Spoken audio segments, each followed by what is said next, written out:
तुषार, तुला आठवतं का आपल्यावर किती कर्ज झालं होतं? लोकांचे फोन, दररोजची भीती, आपण आपलं सगळं विकायला काढलं होतं. घर, दागिने आणि सगळ्यात महत्वाचं आपली स्वप्न सुद्धा. मला तर वाटायचं आता आपल्याला कोणीच उभं करू शकणार नाही. हो ना सायली, तेव्हा आपली बुद्धीच काम करत नव्हती.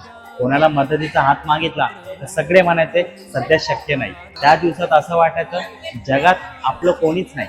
हो, कोणी नव्हतं आपल्या पाठीशी, फक्त गजानन महाराज होते.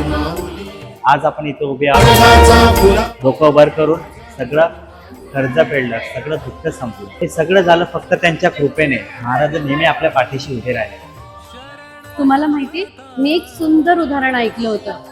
एक लहान मुलगा आपल्या वडिलांसोबत नदी पार करत होता. पाण्याचा प्रवाह खूप जोरात होता. तेव्हा तो मुलगा घाबरून म्हणाला, बाबा मी तुमचा हात धरू का? तर त्याचे वडील म्हणाले, नाही बाळा, तू जर हात धरलास तर भीतीने हात सोडून देशील, पण जर का मी तुझा हात धरला तर कितीही मोठा प्रवाह आला तर मी तुला कधीच सोडणार नाही.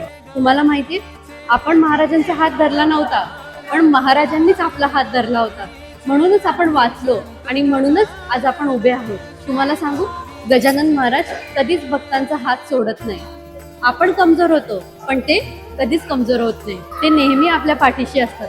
फक्त आपल्याला त्यांच्यावर विश्वास ठेवायचा असतो. सर्व दरवाजे बंद होतात तेव्हा आपले महाराज एक खिडकी उघडतात. सगळे हात सोडून जातात तेव्हा आपले महाराज हात घट्ट पकडून ठेवतात. जेव्हा आपण संकटात असतो तेव्हा ते शांतपणे मार्ग काढत असतात. संत गजानन महाराज नेहमी आपल्या पाठीशी असतात. ते दिसले नसले तरी आपल्या पाठीशी असतात. ती ज्यांनी त्यांच्यावरती विश्वास ठेवला ते त्यांना कधीच पडून देत नाही. संत गजानन महाराज की जय.